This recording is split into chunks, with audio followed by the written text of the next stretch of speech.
Señor será arrebatada antes del inicio de la tribulación. Antes de ese periodo de 7 años de tribulación, la iglesia será llevada a los cielos. La pregunta entonces para nosotros es, ¿qué va a suceder con la iglesia una vez que ésta sea llevada a la presencia de Dios? ¿Qué va a suceder con la iglesia una vez estemos en la eternidad? Bueno, en los cielos se estará llevando a cabo lo que la Biblia y específicamente Apocalipsis en el capítulo 19 señala como las bodas del Cordero.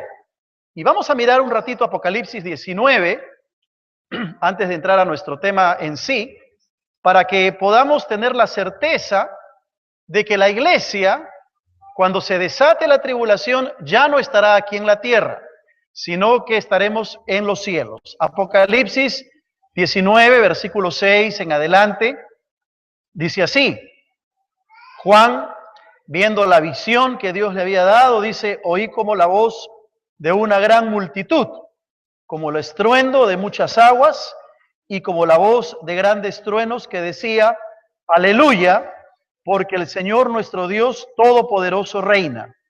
Gocémonos y alegrémonos y démosle gloria, porque han llegado las bodas del Cordero y su esposa se ha preparado. Y a ella se le ha concedido que se vista de lino fino, limpio y resplandeciente, porque el lino fino es las acciones justas de los santos. Entonces está hablando de que la iglesia del Señor estará celebrando las bodas del Cordero, tal como lo señala Apocalipsis capítulo 19. Entonces, ¿qué estará sucediendo en la tierra? ¿Qué estará pasando en la tierra mientras la iglesia está celebrando las bodas del Cordero? Bueno, después del rapto, en la tierra se desatará lo que la Biblia llama como la tribulación. El pasaje bíblico es Mateo 24, versículo 15 en adelante. Todo el capítulo 24 y 25 de Mateo habla de la segunda venida de Cristo. Pero Mateo 24, del versículo 15 en adelante, habla específicamente de este periodo de la tribulación. Vamos a leerlo. Mateo 24, 15 dice así: Por tanto, cuando veáis en el lugar santo la abominación desoladora de que habló el profeta Daniel, el que lee entienda, está hablando de la profecía de Daniel, capítulo 9 de Daniel, que habla de la última semana, que es la semana de la tribulación, o el periodo de la tribulación, como se le llama. Versículo 16 dice, entonces los que estén en Judea huyan a los montes. El que esté en la azotea no descienda para tomar algo de su casa. Y el que esté en el campo no vuelva atrás para tomar su capa. Mas ay de las que estén encintas y de las que críen en aquellos días. Orad pues que vuestra huida no sea en invierno ni en día de reposo, porque entonces habrá gran tribulación, cual no la ha habido desde el principio del mundo hasta ahora, ni la habrá. Y si aquellos días no fuesen acortados, nadie sería salvo. Mas por causa de los escogidos, aquellos días serán acortados. Entonces, aquí se está hablando claramente de ese periodo de gran tribulación, como dice la palabra, cual nunca se ha dado en la tierra desde el principio del mundo, ni lo habrá. No sé si tomamos peso a las palabras de Mateo 24. Está diciendo que esa gran tribulación no se compara con nada que la tierra haya experimentado desde el principio de la creación, ni se compara con lo que pueda haber en el futuro. ¿Qué cosas ha experimentado la tierra desde su historia? ¿Te acuerdas de Sodoma y Gomorra? ¿Cómo fue destruida? Dice que fue destruida por fuego. ¿Te acuerdas del diluvio? ¿Cómo fue destruida la tierra? Fue destruida por agua.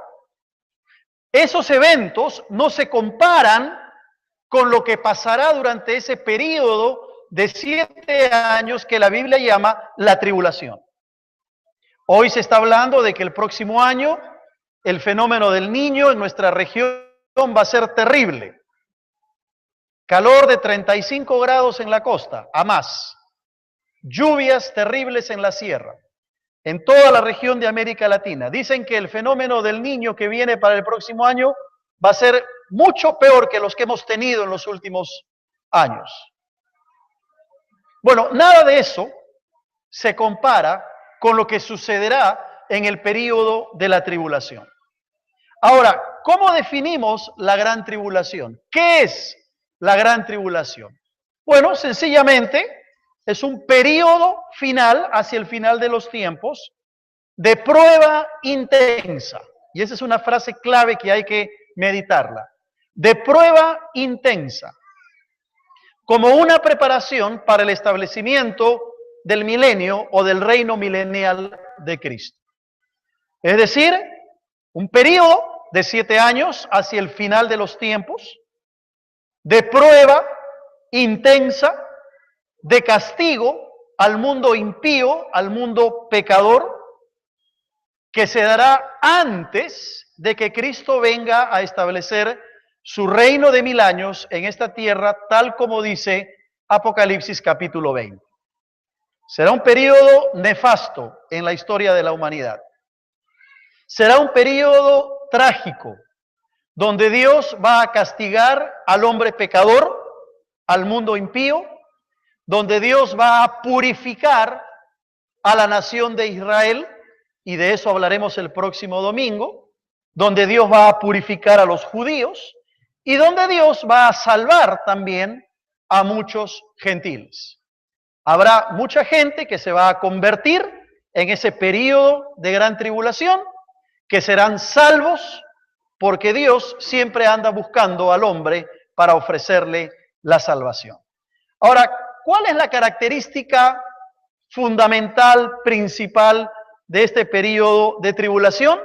Pues la característica principal es que se trata del juicio de Dios sobre la tierra.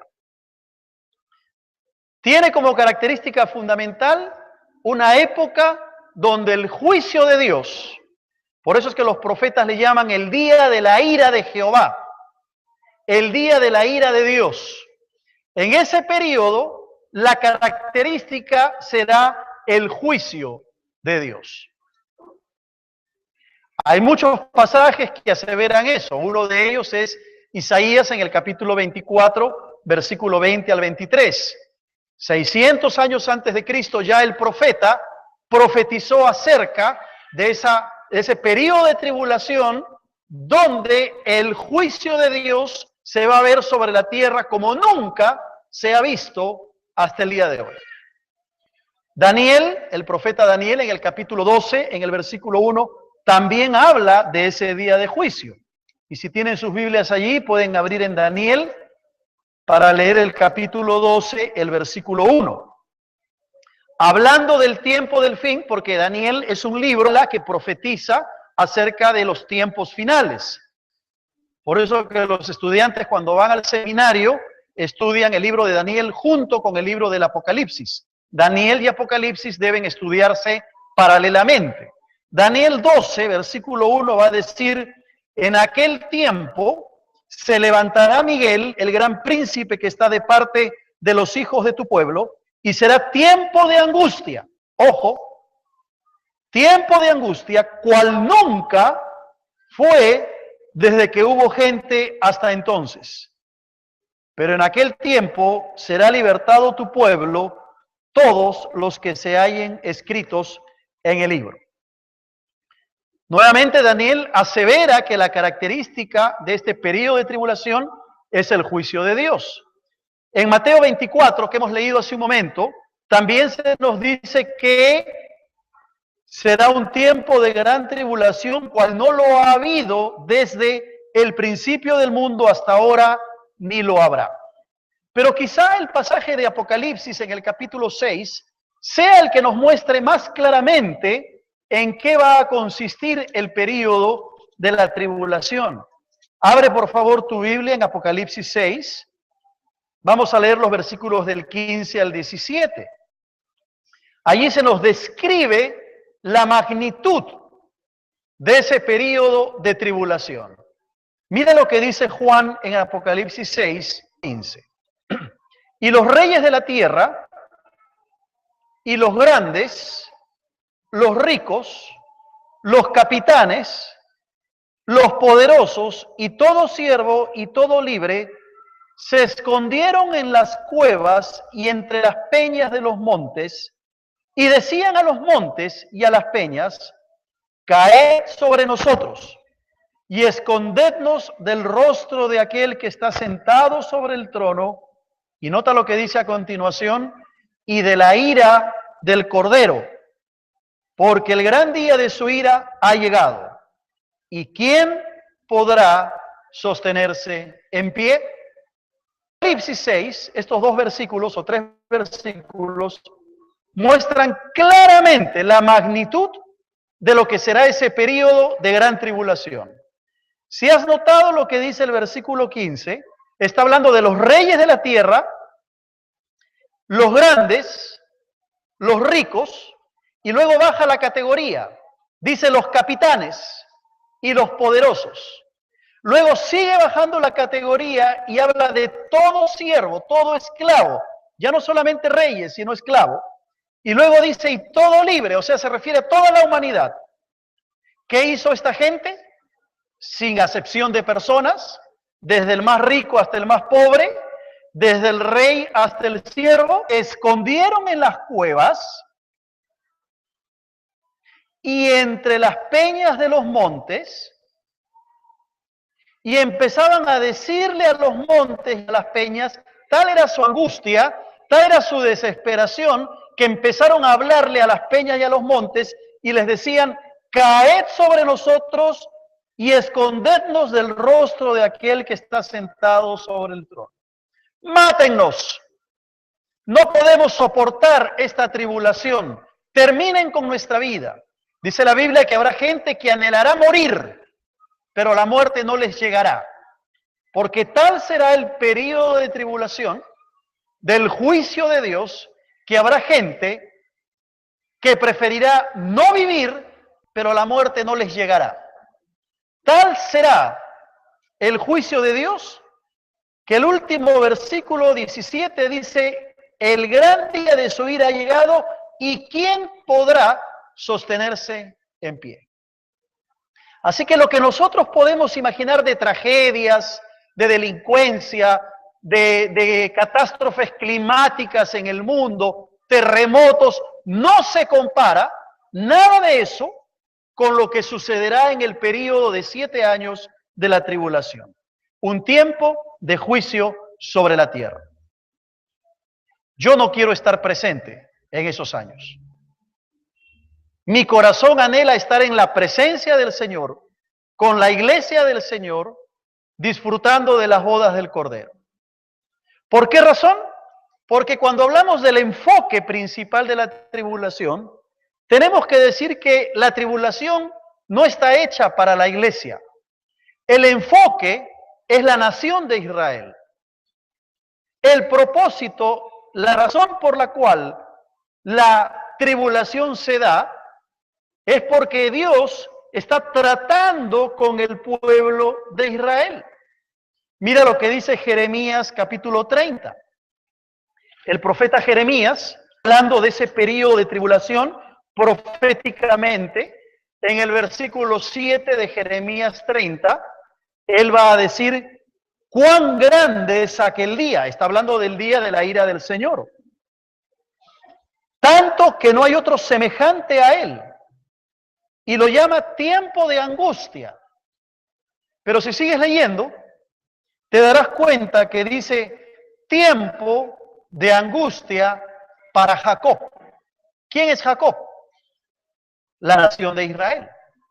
Por lo tanto, el enfoque que encontramos nosotros cuando hablamos de la tribulación es la nación de Israel. Si tú miras a lo largo de la historia de Israel, descubres que cuando Dios llama a Abraham, lo llama con el propósito de crear la nación de Israel. Y a lo largo de los siglos, Dios siempre ha tratado con la nación de Israel. Revisa tú la historia y ese país pequeñito ha tenido un lugar importante y preponderante en el corazón de Dios a lo largo de toda la historia. Cuando el Señor Jesucristo viene a esta tierra, una de las cosas que Juan dice es, a lo suyo vino y los suyos no le recibieron. El pueblo se negó a recibir al Mesías. Hablaremos de esto, de la nación de Israel, la próxima semana con más detenimiento. Pero hacia el final de la tribulación, en ese periodo de tribulación, Dios se va a enfocar nuevamente en Israel. El enfoque de la tribulación no es la iglesia. No somos los creyentes. No somos los hijos de Dios. La iglesia ya estará en las bodas del Cordero en la eternidad, celebrando en los cielos sus coronas y sus premios dados por el Señor. El enfoque es Israel, y de hecho ese enfoque es doble. Primero, se va a castigar, se va a eliminar a los penitentes de Israel. Todos aquellos judíos que hayan negado al Mesías, que no hayan aceptado al Salvador, recibirán su castigo en la tribulación. Lo dice el profeta Ezequiel en el capítulo 20, los versículos 37 y 38.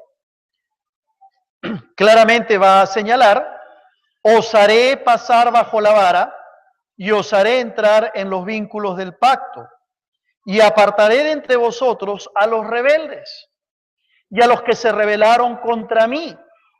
De la tierra de sus peregrinaciones los sacaré, mas a la tierra de Israel no entrarán y sabréis que yo soy Jehová. ¿De qué está hablando el profeta Ezequiel? Está hablando que hay un día en que la nación de Israel será castigada. Ese día es durante la tribulación. Por eso decimos que Dios se enfoca en la nación de Israel. No estamos hablando de la iglesia. No estamos hablando de un día de juicio para la iglesia durante la tribulación. Ahí es cuando los judíos van a tener que sufrir el castigo de Dios por haber negado al Mesías. Pero además, el siguiente enfoque es que habrá un remanente de judíos que serán salvos. No es que Dios va a castigar a todos los judíos. Los judíos que crean en Cristo, que reconozcan al Mesías, serán salvos. Será un remanente, un grupo pequeño, una manada pequeña, como dice el Nuevo Testamento. Y eso señala claramente en el capítulo 7, los primeros 8 versículos, donde se habla de los 144,000 que serán salvos. Y la Biblia dice claramente en ese pasaje que el Señor va a separar a 12,000 de cada tribu de Israel. De la tribu de Rubén, de la tribu de Gad, de la tribu de Manasés, de la tribu de Judá, de la tribu de Benjamín. 12,000 de cada tribu. Las 12 tribus, está hablando de los 144,000 judíos, ojo, que serán salvos. No está hablando de gentiles en este pasaje de Apocalipsis 7, porque hay por ahí un grupo que enseña que solamente 144,000 se van a ir al cielo, y no es así. Hay que interpretar el texto de manera correcta. Hay que interpretar Apocalipsis 7 dentro del contexto, y claramente la Biblia dice que se refiere a judíos, y está hablando de esos 144,000 judíos. Entonces, cuando hablamos del enfoque principal en la tribulación, el enfoque es la nación de Israel. Son los judíos. Ahora, habrá en ese tiempo no solamente judíos, habrá gentiles, gente de diferentes naciones. Bueno, aunque el enfoque es Israel, las consecuencias de esa tribulación van a afectar a toda la tierra. Y muchos gentiles van a sufrir las consecuencias de todos los juicios de Dios y de todas las calamidades que vendrán sobre la tierra, que aunque el enfoque sea Israel, afectará a toda la humanidad. Ahora tú te preguntas, pero ¿por qué una tribulación? ¿Cuál es el propósito de la tribulación? ¿Qué razón tiene Dios para mandar un periodo de 7 años de tribulación a la humanidad? Bueno, hay un doble propósito. En primer lugar, salvación. Dios siempre ha querido salvar al hombre pecador. Desde el comienzo de la historia de la humanidad, desde que creó a Adán y Eva, a lo largo de toda la historia, el corazón de Dios siempre ha sido un corazón salvífico.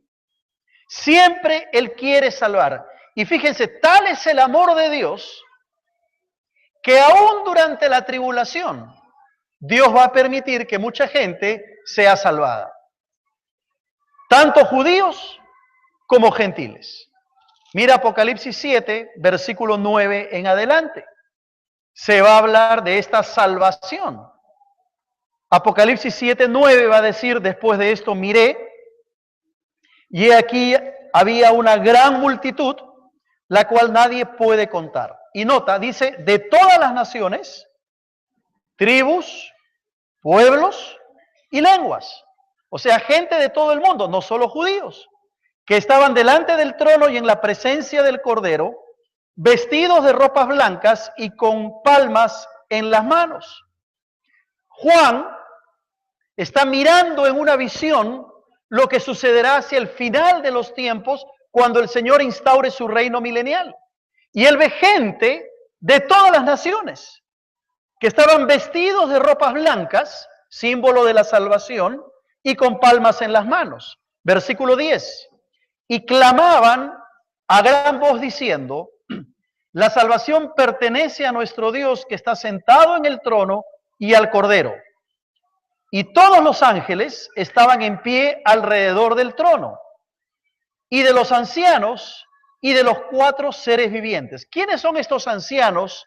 ¿Quiénes son estos seres vivientes? Bueno, la Biblia dice, la interpretación aceptada por los teólogos y comentaristas, es que estos seres vivientes, en razón de Apocalipsis 4, es la iglesia del Señor. Ya está viendo Juan en visión a la iglesia del Señor y a todos estos que están con vestiduras blancas adorando al Señor. Sigue leyendo, por favor. Se postraron sobre sus rostros delante del trono y adoraron a Dios. Versículo 12. Adoraron a Dios diciendo, amén. La bendición y la gloria y la sabiduría y la acción de gracias y la honra y el poder y la fortaleza sean a nuestro Dios por los siglos de los siglos. Amén. ¿Qué hacía toda esta gente? Adoraba a Dios. Versículo 13. Entonces, uno de los ancianos habló diciéndome, estos que están vestidos de ropa, ¿quiénes son? ¿De dónde han venido? Yo le dije, Señor, tú lo sabes. Y él me dijo, estos son los que han salido de la gran tribulación y han lavado sus ropas y las han emblanquecido en la sangre del Cordero. ¿Qué nos está diciendo la palabra del Señor? Que en ese periodo de tribulación habrá salvación para mucha gente. Habrá salvación para judíos y para gentiles. Y si habrá salvación, quiere decir entonces que el evangelio será predicado. El nombre de Cristo será anunciado durante esa tribulación. Y muchos van a creer. ¿Quiénes van a predicar el evangelio? Bueno, Apocalipsis habla de los 2 testigos que van a predicar el evangelio. Pero habrá también muchos creyentes que se convertirán durante la tribulación y otros, ojo, otros que no fueron llevados en el rapto, que se quedaron, que van a predicar el evangelio, que van a afirmar su fe que tenían débil en el momento del arrebatamiento y que van a anunciar el evangelio para que otra gente se convierta. Vale decir que aquellos que asistían a las iglesias antes del rapto, al quedarse y ver el desarrollo de la tribulación, van a arrepentirse de corazón, van a predicar el evangelio porque se habrán dado cuenta que no estaban listos cuando el Señor vino por su iglesia. No es que no eran salvos, y lo aclaro porque algunos me han preguntado durante la semana, pastor, ¿usted ha cambiado su posición teológica? ¿Usted ahora cree que la salvación se pierde? Categóricamente digo, no, yo no creo que la salvación se pierda. Yo descubro que la palabra del Señor asegura la salvación de todo aquel que acepta a Cristo. Dice la Biblia que los que estamos en las manos del Señor, nada nos puede arrebatar de las manos del Señor. Amén. Pero la Biblia también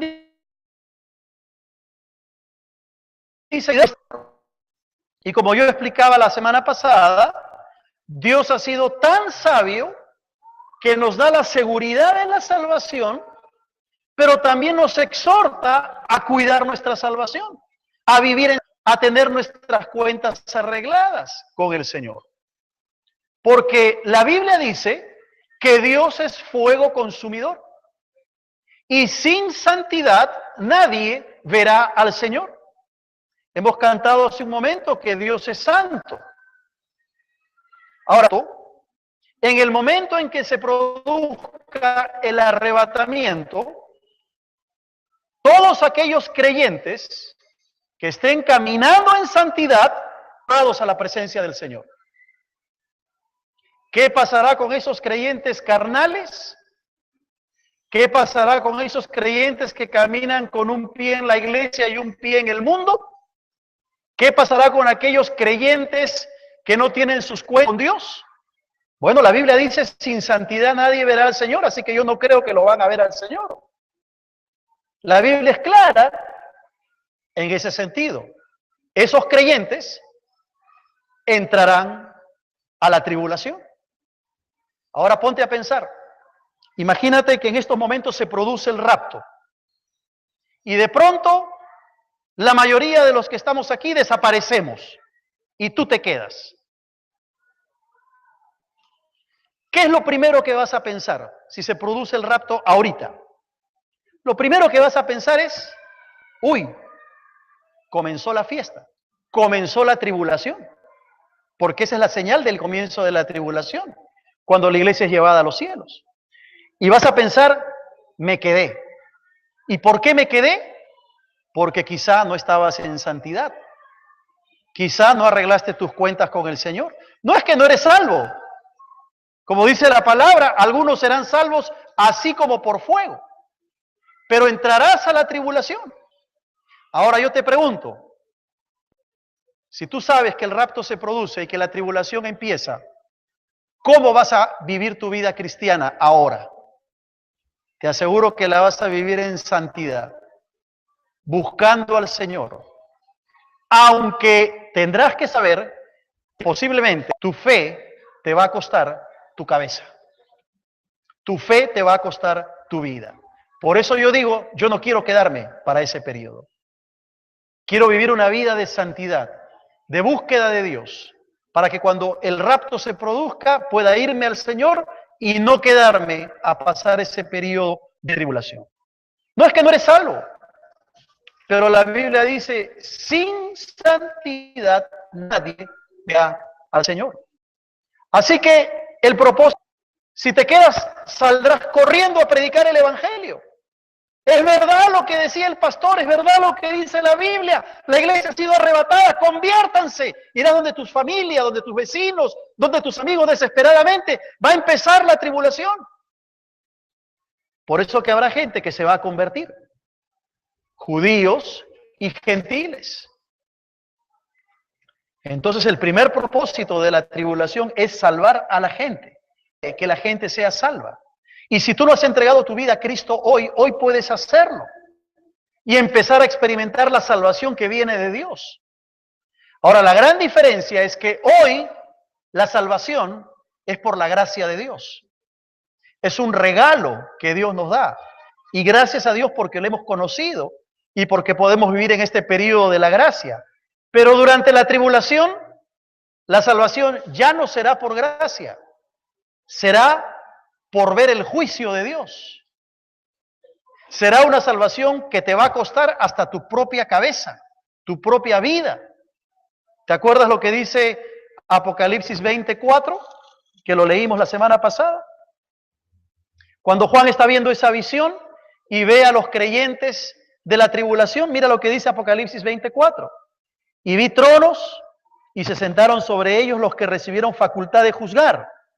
Y vi las almas de los decapitados por causa del testimonio de Jesús y por la palabra de Dios, los que no habían adorado a la bestia ni a su imagen, y que no recibieron la marca en sus frentes ni en sus manos. ¿Te das cuenta? Es decir, la salvación va a costar. Va a costar la cabeza de muchos que van a convertirse en ese periodo. Judíos, gentiles y de aquellos que se quedaron cuando el Señor vino por su iglesia. Claramente dice allí, los que no habían adorado a la bestia, o sea, al anticristo, ni a su imagen, que no se dejaron sellar la mano ni la frente con la marca de la bestia, del anticristo. Y claro, ningún creyente va a querer adorar a la bestia cuando sepa lo que se desata durante ese periodo de 7 años. Pero hoy la salvación es por gracia. Hoy no nos cuesta nada. Cristo lo pagó todo en la cruz. Solamente hay que aceptar a Cristo. Solamente hay que abrirle el corazón. Solamente hay que rendirle la vida. No esperes el periodo de tribulación donde la salvación te va a costar tu propia vida. Pero el segundo propósito es castigo. Y todo el libro de Apocalipsis, de manera particular, Apocalipsis 13, 17, 18, habla del castigo. Un castigo severo sobre toda la humanidad impía. Que aunque el enfoque es Israel, el castigo va a alcanzar a toda la humanidad. Será necesario destruir los sistemas mundiales pecaminosos que se instauraron en ese periodo, con la finalidad de instaurar el reino milenial de Cristo. Y hay 3 sistemas que se van a castigar durante la tribulación. En primer lugar, el sistema político anticristiano, representado por la bestia, y que está narrado en Apocalipsis capítulo 13. No tenemos tiempo para mirar todo el pasaje de Apocalipsis 13. Pero habrá un sistema político dirigido por el anticristo que va a intentar crear una paz aparente en todas las naciones, que va a intentar crear un ambiente de sosiego en todo el mundo, donde la gente va a ver al anticristo como el gran estadista, el hombre capaz de solucionar los problemas económicos, políticos, religiosos de todo el mundo. Las naciones se van a agrupar y aparentemente todo será un excelente de paz, de tranquilidad, de sosiego. Pero luego el anticristo se va a revelar y mostrar realmente su propia naturaleza diabólica. Porque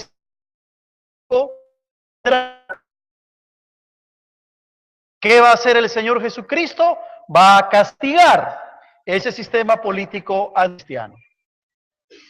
Ya estamos viendo hoy en nuestros días un anticipo de lo que será eso. El mercado común europeo. No solamente política, sino también política, de agrupar las naciones. Ya se está hablando de la necesidad de tener una fiesta a nivel mundial que pueda traer solución a los actuales problemas políticos en todo el mundo. Así que estamos en la antesala de los últimos tiempos. Pero además se va a castigar el sistema por la gran ramera de Apocalipsis que se nos habla. ¿Qué es lo que va a hacer el anticristo? Va a tratar de formar una sola religión en el mundo.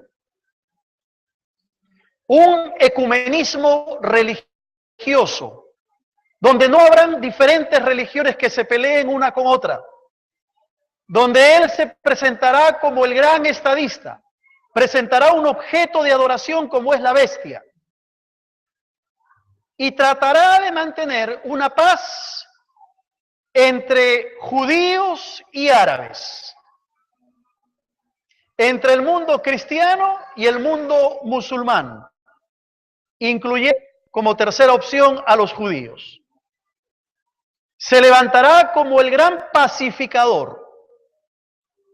Dios, en la persona de Cristo, va a destruir hacia el final de la tribulación ese sistema religioso anticristiano. Hoy en día ya estamos viendo también que estamos en la antesala de ello.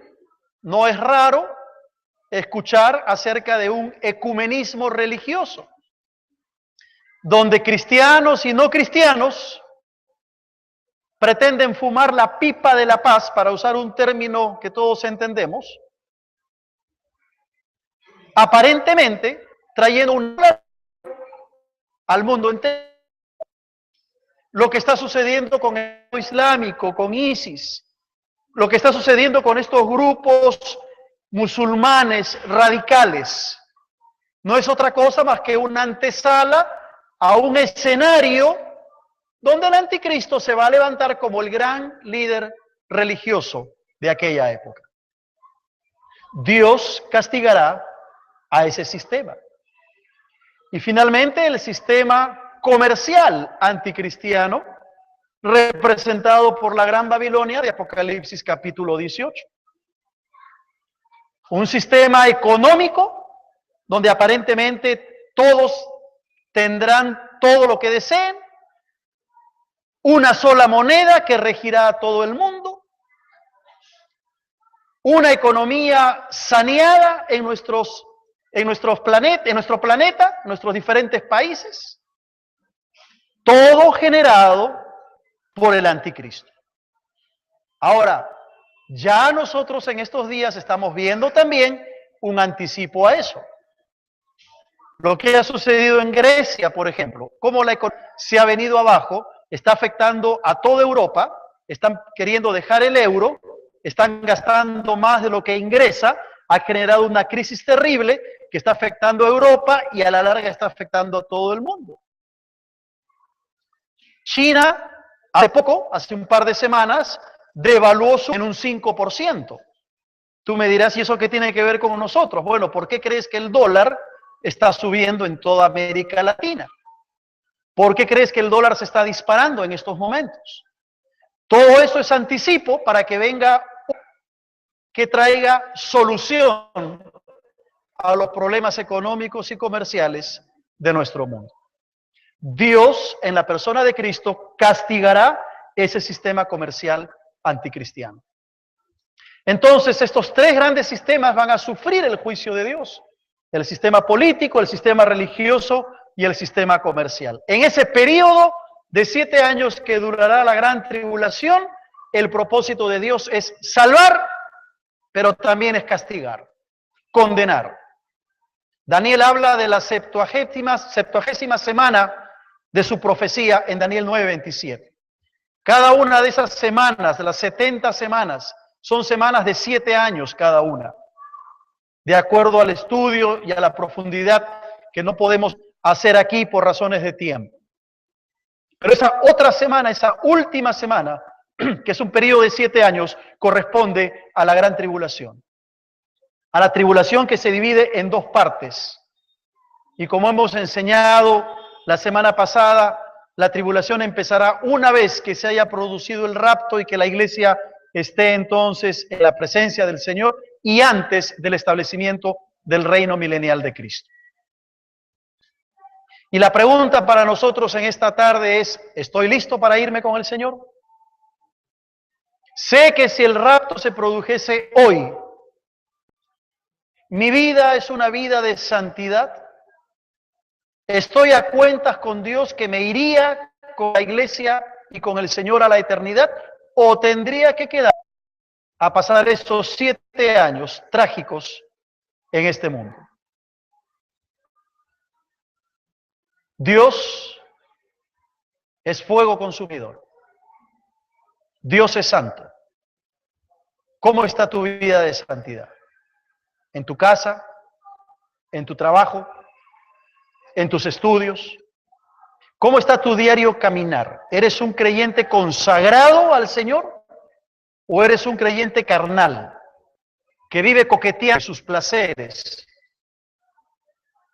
y que no ha dedicado la vida al Señor en una completa santidad? No estoy hablando de que seamos perfectos.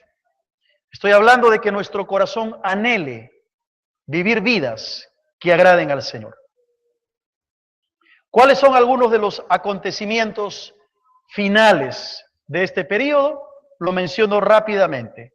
En primer lugar, la aparición del hombre de pecado, como lo dice segunda de Tesalonicenses capítulo 2. Está hablando del anticristo. El anticristo marcará el hecho de que la tribulación comenzó, pero también la preservación de los santos de Israel, como hemos señalado.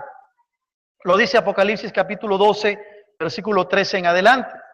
Allí se habla de una mujer. Y si tú lees el versículo 13 de Apocalipsis 12, vas a ver que está hablando de una mujer que es distinta a la mujer de Apocalipsis capítulo 17, capítulo 18. Apocalipsis 12, 13 dice: cuando vio el dragón que había sido arrojado a la tierra, persiguió a la mujer que había dado a luz al hijo varón, y las dos alas de la gran águila para que volase de delante de la serpiente al desierto, a su lugar, donde es sustentada por un tiempo y tiempos y la mitad de un tiempo. ¿De qué habla esto de tiempo, tiempos y la mitad de un tiempo? De los 3 años y medio de la tribulación, del período antes de la instauración del reino milenial de Cristo. La tribulación se divide los 7 años en 2 partes. Está hablando de una parte. Y la serpiente, dice el versículo 15, que es representada por el dragón, que es Satanás, la serpiente arrojó de su boca tras la mujer agua como un río para que fuese arrastrada por el río. Pero la tierra ayudó a la mujer, la tierra abrió su boca y tragó el río que había echado de su boca. Entonces el dragón se llenó de ira contra la mujer y se fue a hacer guerra contra el resto de la descendencia de ella, los que guardan los mandamientos de Dios y tienen el testimonio de Jesucristo. ¿Quién es esta mujer? No es la mujer de Apocalipsis capítulo 17. La mujer de Apocalipsis capítulo 17 es identificada como la gran ramera, como un sistema religioso. Tampoco es la Virgen María, como algunos teólogos católicos han pretendido interpretar. La mujer de Apocalipsis capítulo 12 es una referencia directa a la nación de Israel.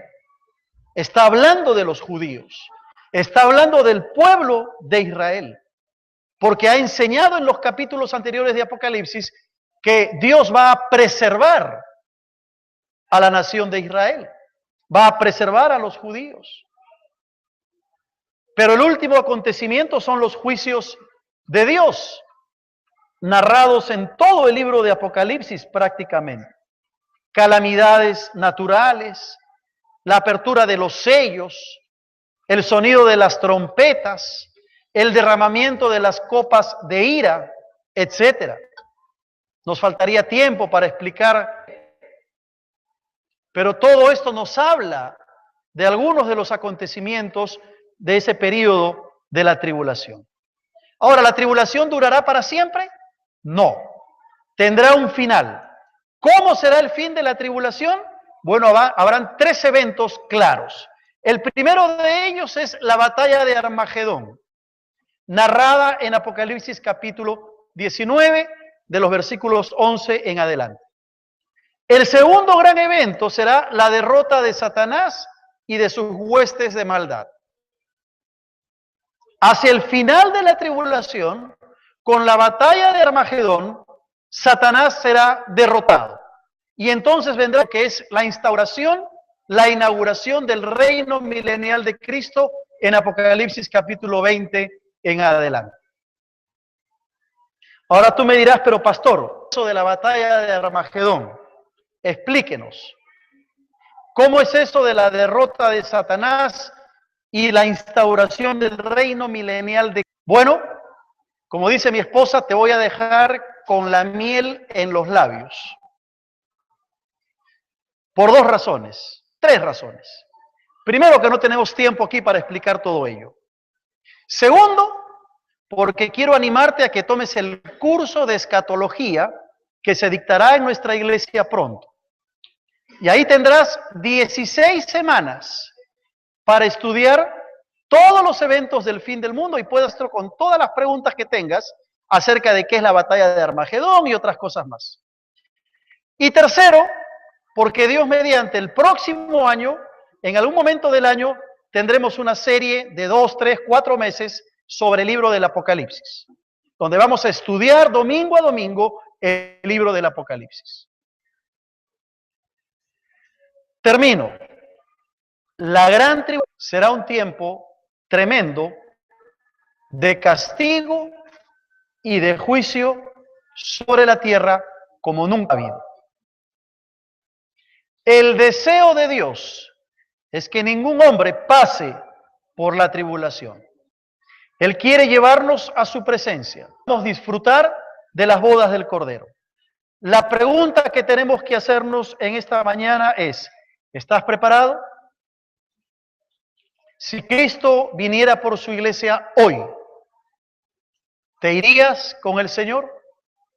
Si no has aceptado a Cristo, no eres parte de su iglesia. Pero la buena noticia es que hoy puedes entregarle tu vida al Señor. La buena noticia es que tú puedes abrirle el corazón a Cristo hoy.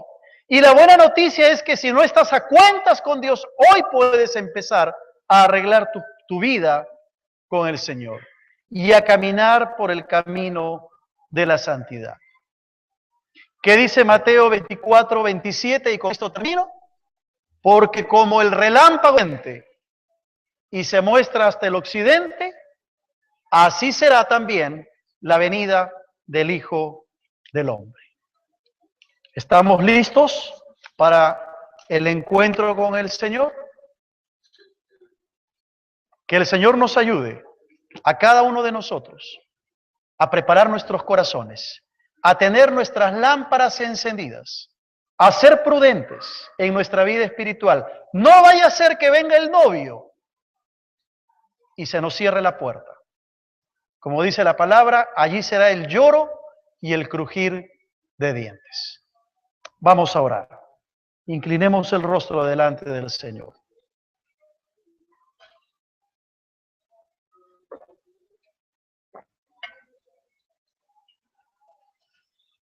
Señor, en esta hora venimos delante de ti, desafiados por la enseñanza de tu palabra. Nuestra oración es que tú nos encuentres preparados, listos, con nuestras lámparas encendidas, con una vida de santidad, porque tú eres santo, santo, santo. Señor, que tu Espíritu ministre en esta hora. Mientras estamos orando, tal vez en esta tarde tenemos algunas personas que nos visitan por primera o segunda vez y que quieren abrirle el corazón a Cristo. Quieren ser parte de la iglesia del Señor que será llevada a los cielos, librada de ese periodo de tribulación. Si tú quieres venir al Señor hoy, abrirle tu corazón, yo quisiera orar por ti. Quisiera pedirle amiga que salve tu alma. Y lo que te voy a pedir es que allí donde estás, levantes tu mano para yo orar por ti. Si tu deseo es vida a Cristo hoy, ahí donde estás te invito a que pongas tu mano en alto y yo voy a hacer una oración por ti. ¿Habrá alguna persona que quiere hacerlo hoy? Si ese es su deseo, ponga su mano en alto. Dios le bendiga. ¿Alguien más que quiere hacerlo?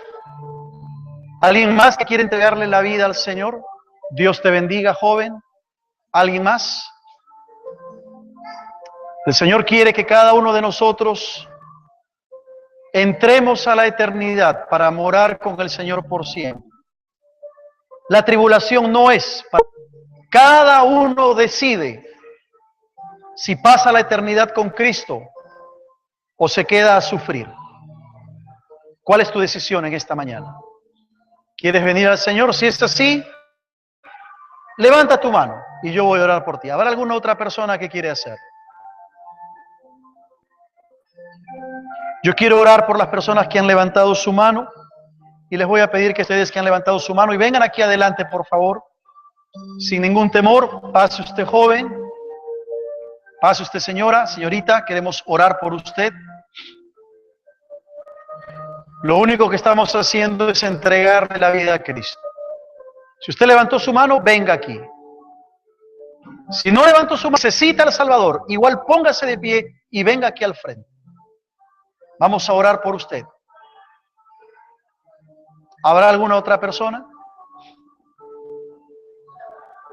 No luches con Dios. No luches con Dios. Dice la Biblia que solo los valientes arrebatan el reino de los cielos.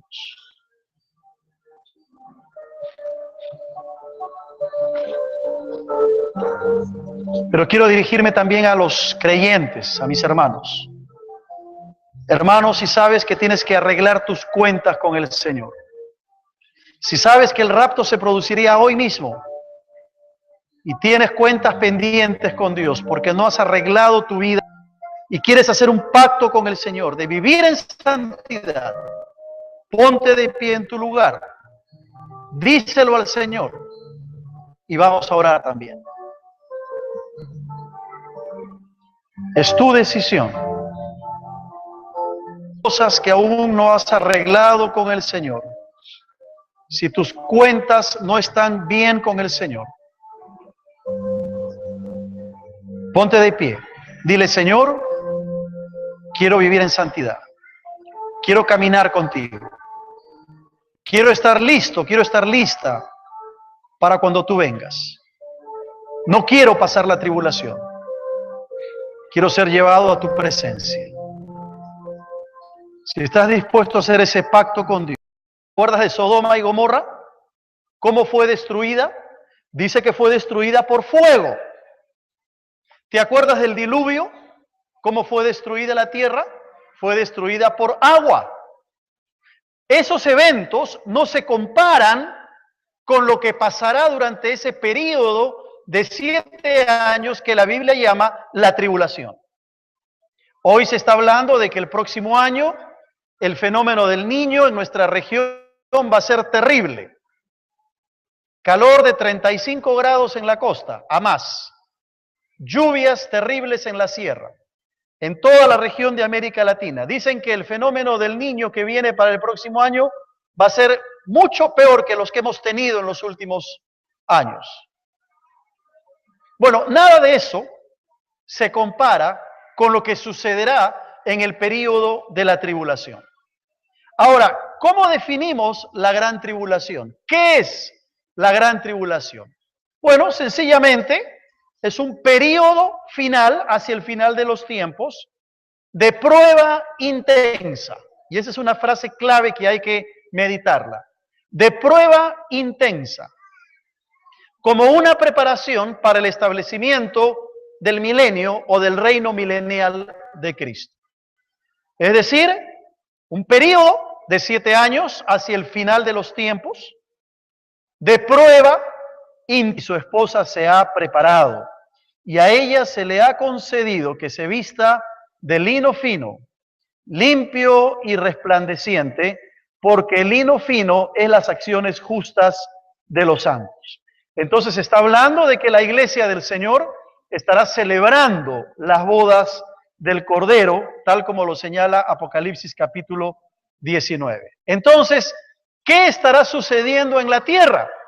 ¿Qué estará pasando en la tierra mientras la iglesia está celebrando las bodas del Cordero? Bueno, después del rapto, en la tierra se desatará lo que la Biblia llama como la tribulación. El pasaje bíblico es Mateo 24, versículo 15 en adelante. Todo el capítulo 24 y 25 de Mateo habla de la segunda venida de Cristo. Pero Mateo 24, del versículo 15 en adelante, habla específicamente de este periodo de la tribulación. Vamos a leerlo. Mateo 24, 15 dice así: por tanto, cuando veáis en el lugar santo la abominación desoladora de que habló el profeta Daniel, el que lee entienda, está hablando de la profecía de Daniel, capítulo 9 de Daniel, que habla de la última semana, que es la semana de la tribulación, o el periodo de la tribulación, como se le llama. Versículo 16 dice: entonces los que estén en Judea huyan a los montes. El que esté en la azotea no descienda para tomar algo de su casa, y el que esté en el campo no vuelva atrás para tomar su capa. Mas ay de las que estén encintas y de las que críen en aquellos días.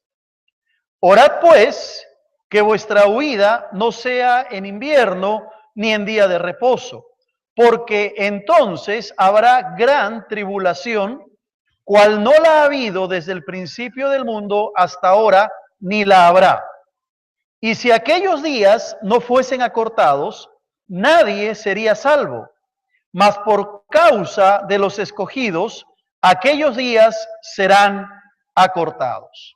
Entonces, aquí se está hablando claramente de ese periodo de gran tribulación, como dice la palabra, cual nunca se ha dado en la tierra desde el principio del mundo, ni lo habrá. No sé si tomamos peso a las palabras de Mateo 24. Está diciendo que esa gran tribulación no se compara con nada que la tierra haya experimentado desde el principio de la creación, ni se compara con lo que pueda haber en el futuro. ¿Qué cosas ha experimentado la tierra desde su historia? Tensa, de castigo al mundo impío, al mundo pecador, que se dará antes de que Cristo venga a establecer su reino de 1000 años en esta tierra, tal como dice Apocalipsis capítulo 20. Será un periodo nefasto en la historia de la humanidad.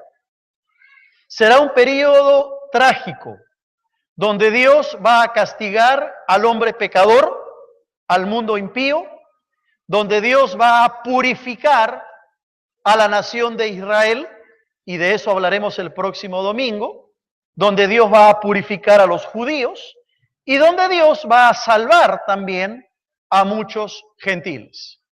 Habrá mucha gente que se va a convertir en ese periodo de gran tribulación, que serán salvos, porque Dios siempre anda buscando al hombre para ofrecerle la salvación. Ahora, ¿cuál es la característica fundamental, principal de este periodo de tribulación? Pues la característica principal es que se trata del juicio de Dios sobre la tierra. Tiene como característica fundamental una época donde el juicio de Dios, por eso es que los profetas le llaman el día de la ira de Jehová, el día de la ira de Dios.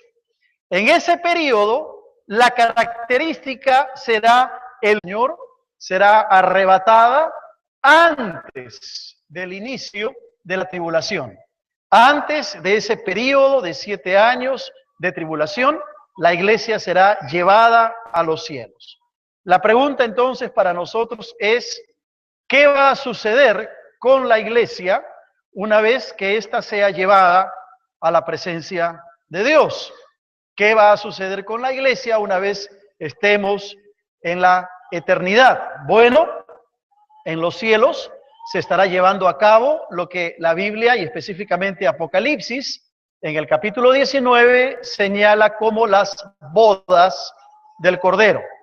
Y vamos a mirar un ratito Apocalipsis 19 antes de entrar a nuestro tema en sí, para que podamos tener la certeza de que la iglesia, cuando se desate la tribulación, ya no estará aquí en la tierra, sino que estaremos en los cielos. Apocalipsis 19, versículo 6 en adelante, dice así: Juan, viendo la visión que Dios le había dado, dice, oí como la voz de una gran multitud, como el estruendo de muchas aguas y como la voz de grandes truenos que decía, aleluya, porque el Señor nuestro Dios Todopoderoso reina. Gocémonos y alegrémonos y démosle gloria, porque han llegado las bodas del Cordero